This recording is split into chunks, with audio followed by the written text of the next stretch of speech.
Well, I think in a world with so much of hate, we see polarization, we see all kinds of fault lines out there. So I think in a world such as this, it is important to put love out there. Whether it's between two people or more. And loud is a subjective word, because decibels are, some people might like it to be, out there fully in all kinds of shapes, sizes, etc. And the others might want to make it somewhat subtle. But I think putting it out there is extremely important.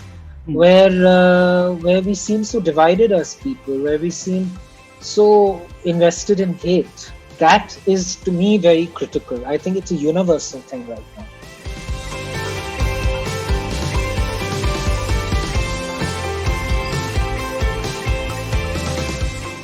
See, I think if you're looking at advocacy or we're looking at activism, etc., I by and large believe that most of the people who've been working on ground for decades, people who are speaking today, I think they're generally quite responsible people.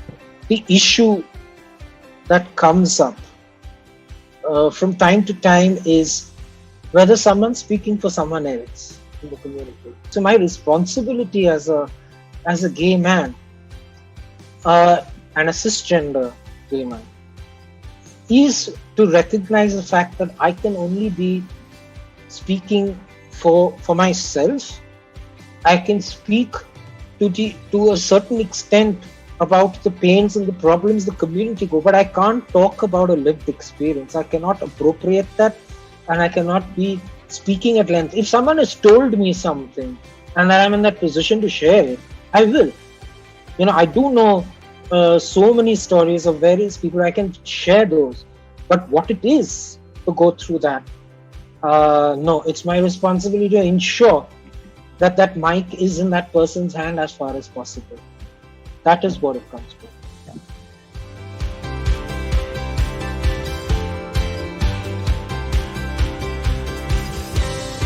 I don't think we should be giving the mic.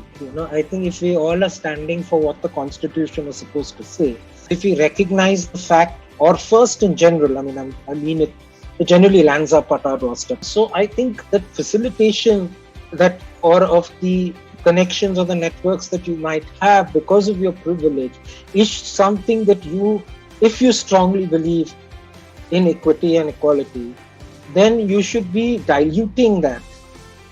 Because you have enough already. At least I do. I'm 50 plus. And my journey may have started only when I was 30.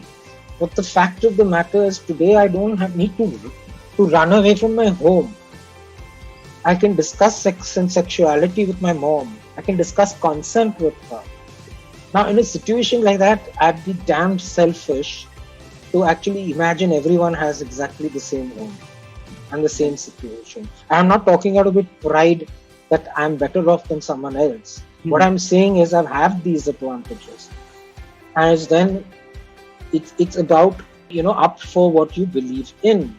That the mic is everyone's. If we're talking about freedom of expression, we're talking about equality and equity, then as someone who advocates for certain rights, I can be the moderator maybe at a session.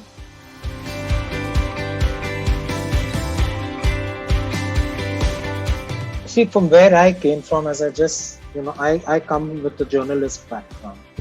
Most of my younger life, I still don't consider myself old, but my younger life, I was sort of not out, and I hadn't even realized my sexuality. So I was sort of very familiar with the mainstream space. Right. If I was not out, I couldn't see or feel the conflict of being a minority in that group. So when I moved into communications, image, reputation, etc., I was always engaging with the mainstream world. I was always engaging with a large set of people and observing them, because you develop strategies. How do you engage? How do you reach out? I felt that what I could do, for me, my intersections were mainstream and alternative, understanding that world and sort of getting a better understanding of our world. The easiest thing was to facilitate. And for me, facilitation came through events, through platforms, and it came from using music, poetry, talk, panels, film. So it's been that kind of space that I'm in, and I believe that's the best way, one for me also to learn, and for many others to come and attend or watch or listen. And that's the best way to sort of absorb the different voices, the backgrounds, and you'll find a common thread if you want to, and you'll also find where the differences lie, and that gives you a better pulse of how fascinating this world can be. Whether it's queer or engaging with hetero or not. There isn't an alternative world as such. There could be an ideal world. There could be an idea. There could be all of those.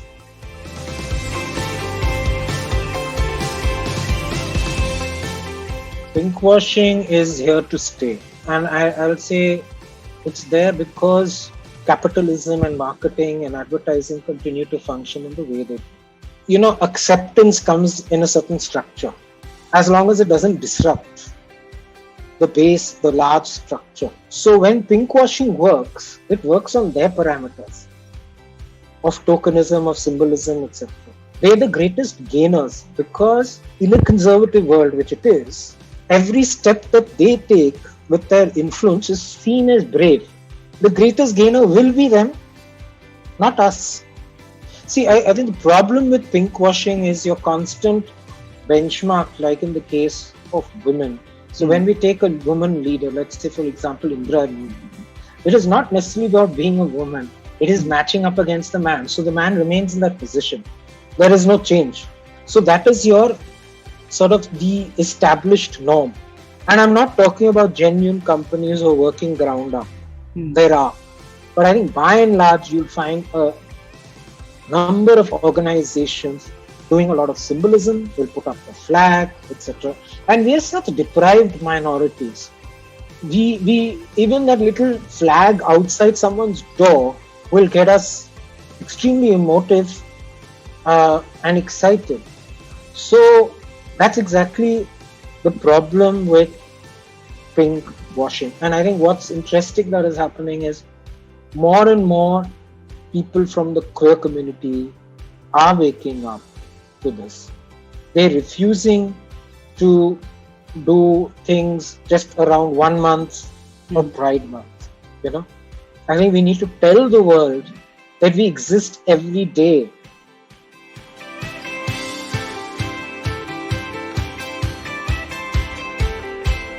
I don't think it will easily happen unless and until there is a stronger uprising and a stronger push from the young in the community. Because to me, they're still the ones who have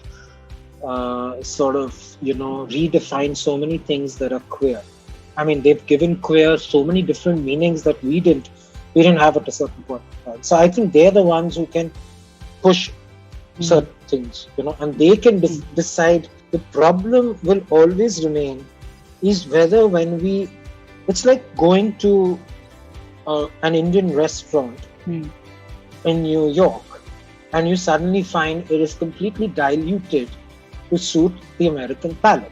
Great thing about food is you can fuse it. You can play around with it. But if you can agree that you can play and fuse it, then you treat humanity like that. But if you want every meal to be turned out just the way you want it, then you're denying us our identity. It's a huge responsibility that someone is taking on. And it's important for anyone who wishes to be an ally is first to really understand humanity, what the queer community is all about, what they go through in their day-to-day.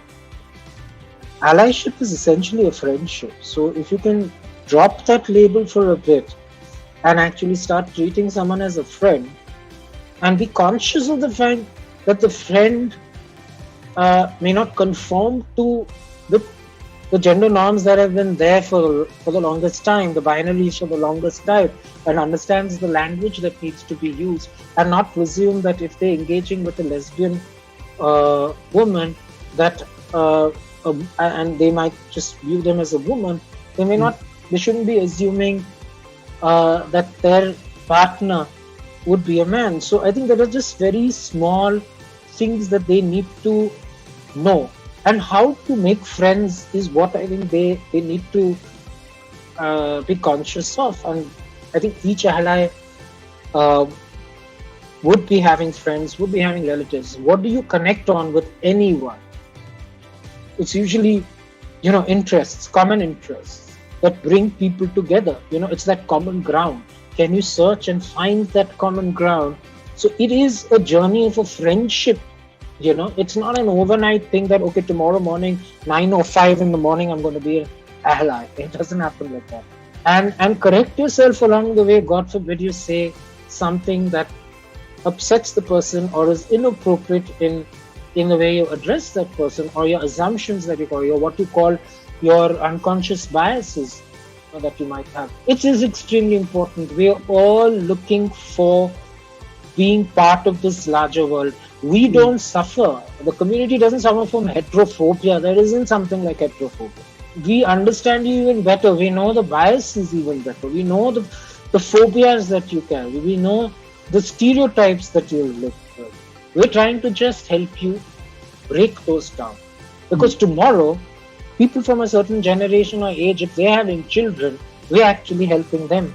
I think their role is to listen and make these friendships, because we're preparing the world to change. That's what the role of the ally is.